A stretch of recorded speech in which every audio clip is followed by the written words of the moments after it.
Hey angels, this is AAA at Astro Angel. Thank you for being here. Thank you for coming. Thank you for finding this, however you're finding this. We are in really intense times as a collective right now, and I think a lot of people are really following their intuition and letting it lead them back to what they've always known, but maybe have forgotten through several lifetimes, and part of that is reclaiming our knowledge on the stars, reclaiming the knowledge of ourselves, of spirit, and how it moves through each and every one of us. And so by being here, you're really stepping into your divine power and authority, and I commend you for that. And thanks for being here. Glad to have you. This video is going to be about the Mars-Uranus conjunction happening on Wednesday, February 13th. I neglected to mention it in my monthly February reading that I did last week, and it's potent enough that it kind of warrants its own explanation, and then reading in terms of what's going to come up, anything we need to know, what Spirit wants us to know, any coping, just anything that we need to know, inviting Spirit to come through and tell us. And this is a general reading when I get there, and so some things might resonate, the whole thing might resonate, or only with little bits and pieces, and it's up to you to choose what you take and then release what you don't want to take. You know, what does not feel in alignment with you, just leave it. You don't have to take it. It's fine. You just go on your way. So Mars conjunct Uranus, and when two planets are conjunct, what that means is, from our vantage point, it looks like they're on top of one another. So they're both at the same degree of a certain zodiac sign. And so it's a total fusion of what those two planets represent, kind of their archetypal energy. With Mars, Mars rules Aries, so it's the warrior of the zodiac. It can be kind of also the child of the zodiac, because the energy is very young. It's just a very charge first, ask questions later sort of energy. But Mars is our willpower, our sexuality, and how we express that sexuality, kind of the traditional masculine machismo that we think about, our anger, aggression, what you go out and seek, and then the manner of which you go out and seek it. Are you stealthy, or are you just kind of we're just going to go out and jump first and figure out how to swim on the way down? Are you mindful? Do you put a good plan together? Do you get too in your head? What is the outward expression in terms of your movement to get what you want? It's very action-oriented and goal-oriented. When Mars is going out to battle on the battlefield, he fucking goes out to win. He's in it to win it. He can get sidetracked, and he can certainly sabotage himself depending on where he's at in the zodiac and how he's feeling on a particular day and who he's kind of interacting with. If he has a harmonious aspect with Venus, he's probably going to be a little bit more chill, because he's getting loved up on, he's vibing, he feels good. If he's in a harsh aspect with Pluto, we might have war today. He, like any planet, he manifests differently, depending on where he is. And then Uranus is the lightning bolt in the stars. Uranus is unpredictability. The interesting thing about Uranus, so in ancient astrology, it used to be that Saturn was as far out as you can see. And this is like ancient astrology in that 2,000 years ago BC. We could just see as far as Saturn. We don't even know the name of who discovered him, I don't think. Our cursory Google search could not give me a name, and I didn't want to look further. But he represents kind of the end of the line, like the end of the physical world. We cannot see past him because that's as far as we knew. And then lo and behold, several thousand years later, this dude named Herschel comes across and discovers Uranus. And so it's this huge paradigm shift where we have gone from just it always being this way, 4,000 plus years, and just Saturn is the end of the road. This is just, we fucking discovered Saturn's moons before we discovered a whole other planet, Uranus. So the cool thing about astrology, when a new planet is discovered, a new asteroid, what astrologers do is they look around the world and kind of see what's happening around that time, and then go from there in terms of assigning its archetypal energy. So Uranus, when it's assigned its archetypal energy, it is the energy of holy shit! We thought this one thing, and now this whole other thing is true. So he's a little freaky. He's kind of kinky. He likes to go against the grain for the sake of going against the grain, you know. He always likes to stand out, and because he's unpredictable, we never know when he's going to show up and the manner of which he's going to show up, and if it'll be a fun showing up or if it'll be like, oh, fuck, I don't like any of this showing up. So, but he really represents paradigm shifts, and so to have Mars sitting on top of Uranus represents could be a personal paradigm shift in terms of how are you going to go out taking this flashbulb information that you just got and apply it to your life. Also the wild thing, so if two volatile planets weren't interacting, you know, because I mean Mars is war, Uranus is the lightning bolt. Shit accidents happen. Things, when you have two energies like this, it can get really confusing really fast. And because people are confused, shit gets escalated. And depending on how we show up for the energy, it's like, is it going to be a good escalation or is it going to be a bad escalation? Like, is it going to be an escalation of like shit you're really passionate about? You know, kind of these higher vibratory aspects of Mars, or is it going to be like, oh shit, kind of, and then war, personal war. I mean, I don't think war will be announced on Wednesday by any means, but you could have some internal battles going on, quite certainly. So this volatility, these two planets are happening at 29 degrees of Aries, which is literally called the critical degree. What happens whenever you have personal planets, or like if your ascendant, my ascendant is at 29 degrees Aries, and so my whole identity is critical, but it's very important because the last few degrees of a zodiac sign represent the entirety of that sign before it. So it's like just jam-packed lessons in terms of that sign's archetypal energy. So for Aries, for Mars, it can be childlike innocence, but it can also be pigheadishness, it can be stubbornness, it can be like, you can't fucking tell me anything. It can be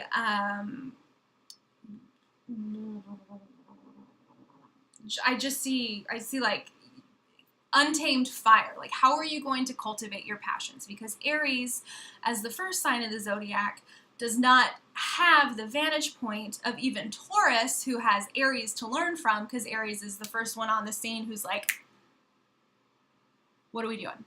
And kind of leads the charge to do the next thing.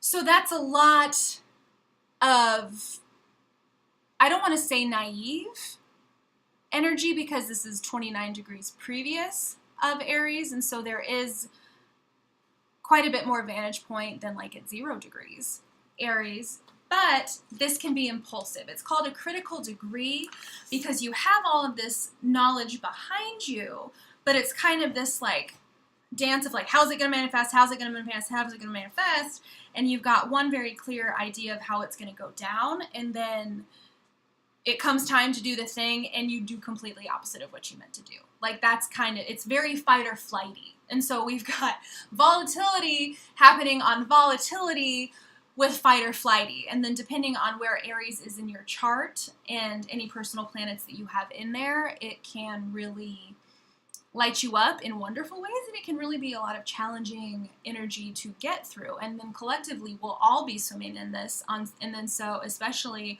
on Wednesday, February 13th, you know, just be very mindful of what's yours and what is someone else's. And if you get the push to stay home, stay home.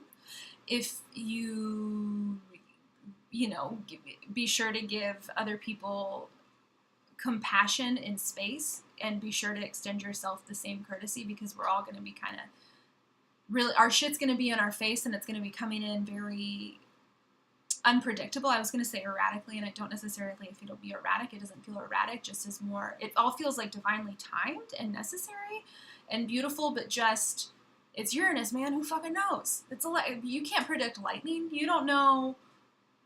You just don't know.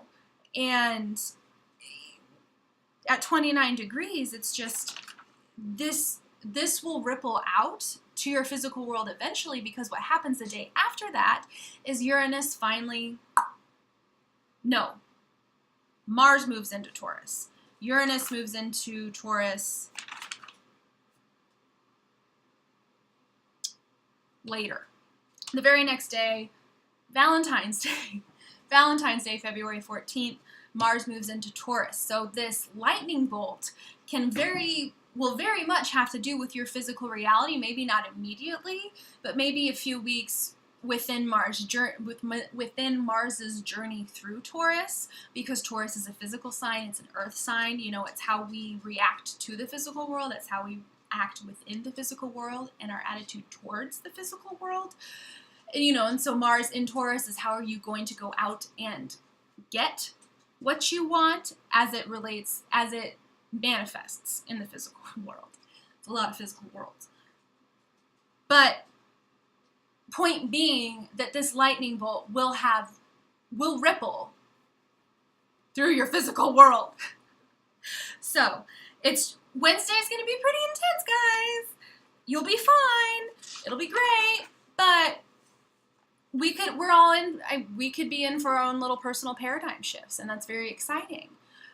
But just hold space and trust and really set the intention that anything that should arise will automatically be for your highest and best, for the highest and best of all involved. You know that you are divinely protected at every given, just always, at every given moment, but just that's the way it is. That's the way it's always been.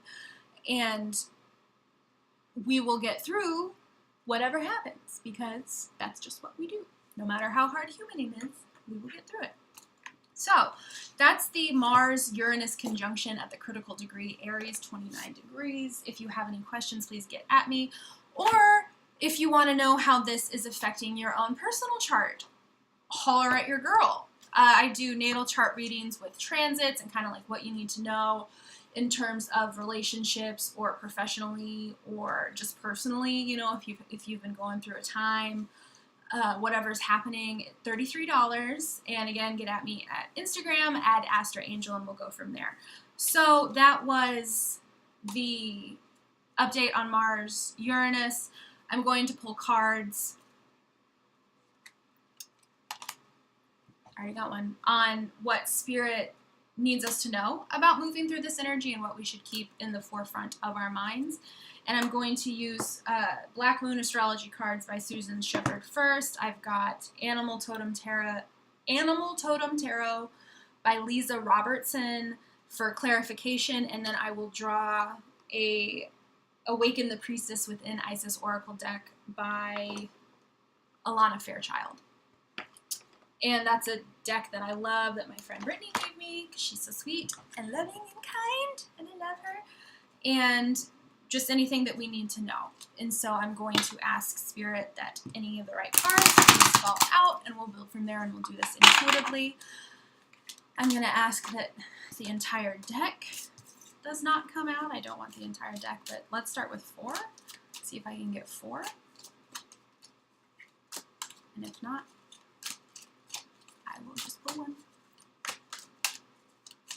feel one wanting to come.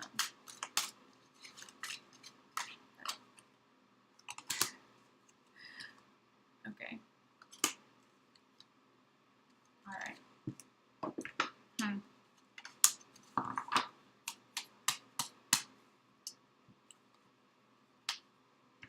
All right. So I'm going to start just by what's on the table, and then we'll build from there. I was drawn to pull Cancer, which is, I feel Cancer is the cosmic mother, you know, the Cancer Capricorn axis in the zodiac. Capricorn is the father, Cancer is the mother. She rules the moon. There is a full moon happening on the 19th, I believe, yes, in Virgo, you know, so we pay attention also. I'm sure that this, whatever is happening now, will kind of ripple out, but maybe might come to full culmination around the full moon. But, you know, really being centered in your emotions and watching them, because the moon goes through phases, and the moon is never not whole. She's just, sometimes she's shining brightly, and sometimes she's honoring her shadow, and she's in the shadow, and she's doing the shadow work that she needs to do. It's been a very shadow dense time. This card popped out, and it's first house, the body. So in your natal chart is just a snapshot of what the sky looked like at the minute that you were born. So the minute you came earth side, it's just, here's what the sky is doing. And I believe, I'm going to butcher it, but Carl Jung has has a good quote. It's either Carl Jung or Joseph Campbell. I think it's Carl Jung. But talking about just like how a good sommelier can taste wine, you know, and know the geographical region that it came from, the season, the type of grape, just all sorts of things, that a good astrologer can do the same thing with a birth chart, and that we are all influenced by our environment, and that's kind of just the same way grapes are. And so astrology is just fucking wine. It's wine for the soul. Grapes for the soul, wine for the soul. So anyway, the first house. So if you've got your natal chart here, and in fact, I'll just use mine as an example because I've got it printed out. Here's a natal chart. This right here is your ascendant. So this is what's on the horizon at the time of your birth.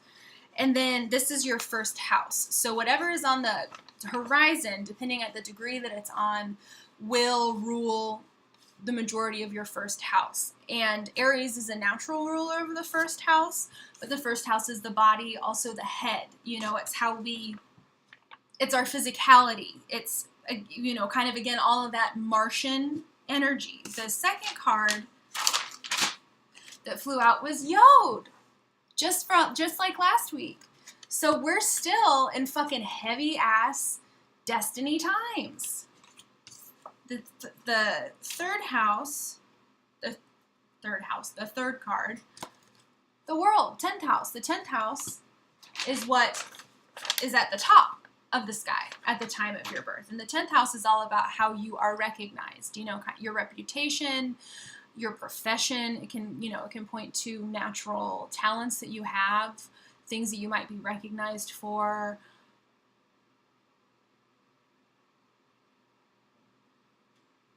Those are all 10th house things. So in what I'm particularly drawn to, though, is they're talking about the world here. And in traditional tarot, the world is all about, it's the last card of the major arcana. So the world is the end of a cycle and the next adventure stepping forward. And so we are in fucking destiny times where the next step is coming forward because the wheel is turning. And then we've got first house here, so it's going to affect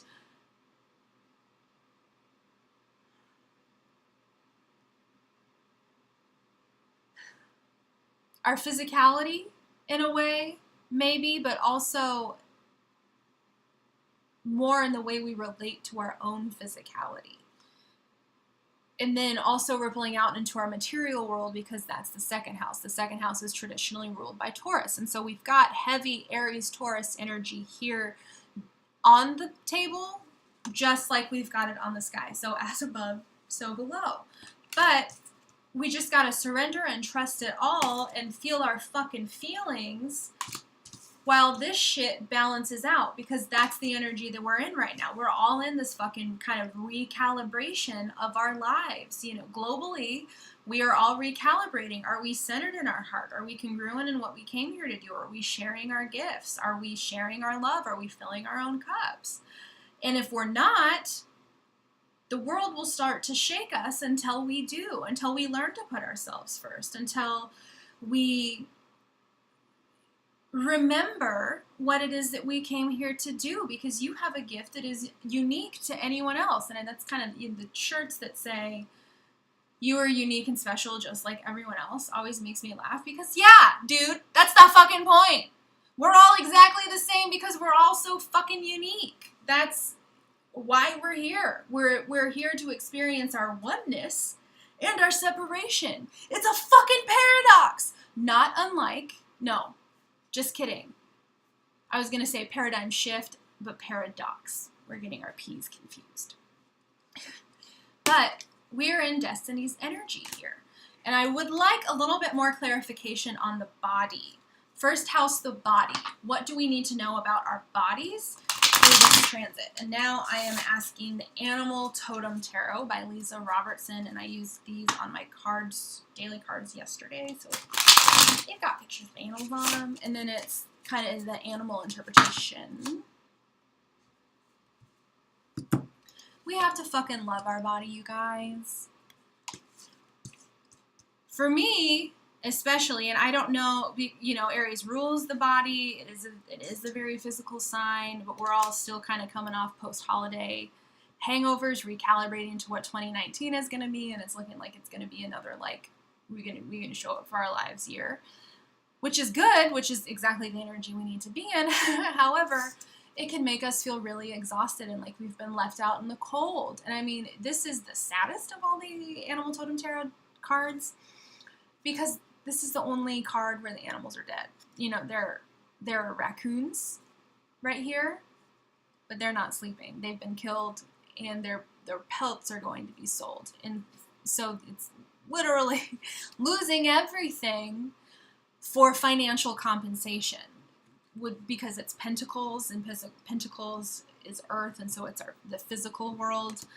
But it's about not leaving our bodies out in the cold, you know, remembering that yes, we are divine, and so are our bodies, and when we are aligned, our bodies are aligned. It's a symbiotic relationship between the two of us, you know, and we have to consciously give our body love, work it, work out, sweat in it, just give it what it needs, give it nutrients, give it water. And the first thing I know that I do whenever shit gets a little too wild is I stop drinking water. And I'm just like, I just won't be hydrated today, it's fine. And I stop eating because I'm so focused on what I'm doing that I forget that I am a divine being in a very limited physical vehicle that has like 2-mile-an-hour top speed and requires several hours of sleep every single night. And we, especially as we all step into our divine birthright and why we're here, you know, and what we came here to do, it requires serious physical recalibration. This ascension is not fucking easy, and it reverberates through every cell of your being, so give yourself rest. The way you give yourself rest, the way you get out of this lack energy, here, 5 of Pentacles, is by, I'm going to draw the next card, 8 of Pentacles.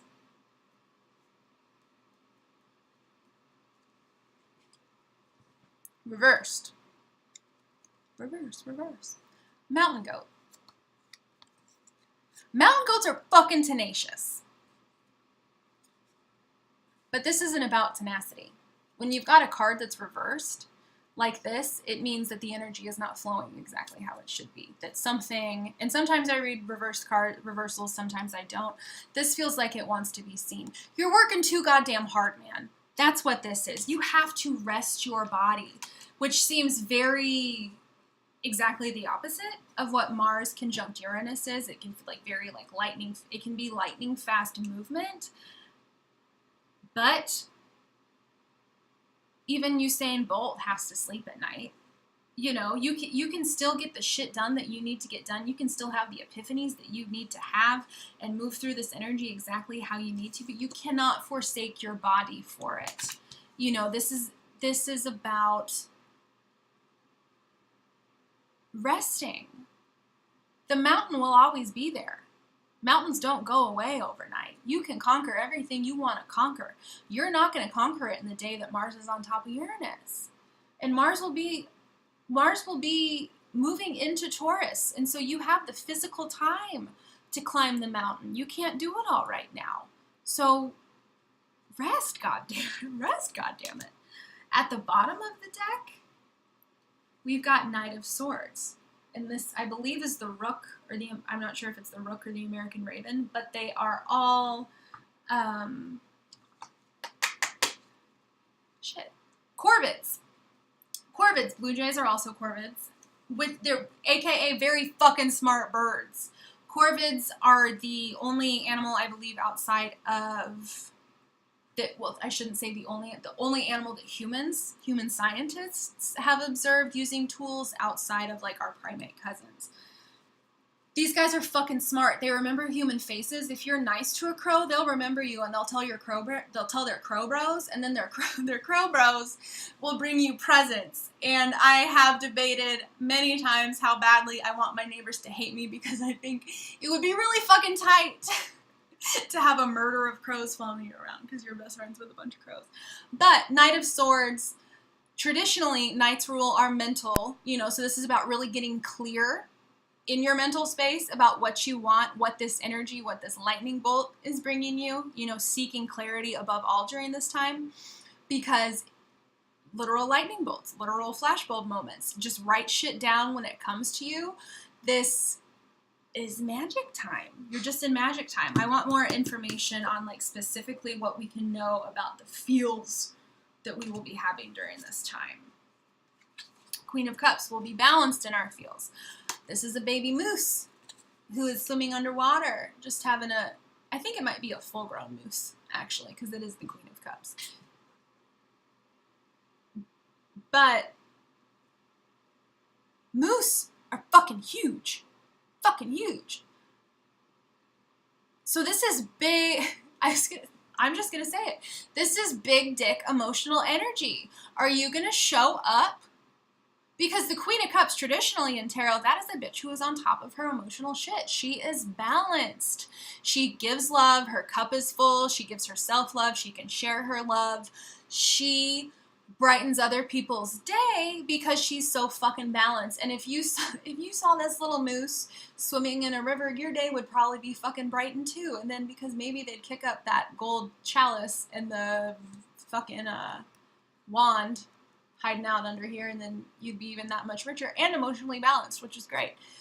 But this is about just fucking owning your shit, sitting in your throne, knowing you're a bad bitch, being balanced in your emotions, balanced in what you, making the best out of everything that you have, and knowing that everything you want will make its way to you exactly when you need it. What are we going to be recognized with?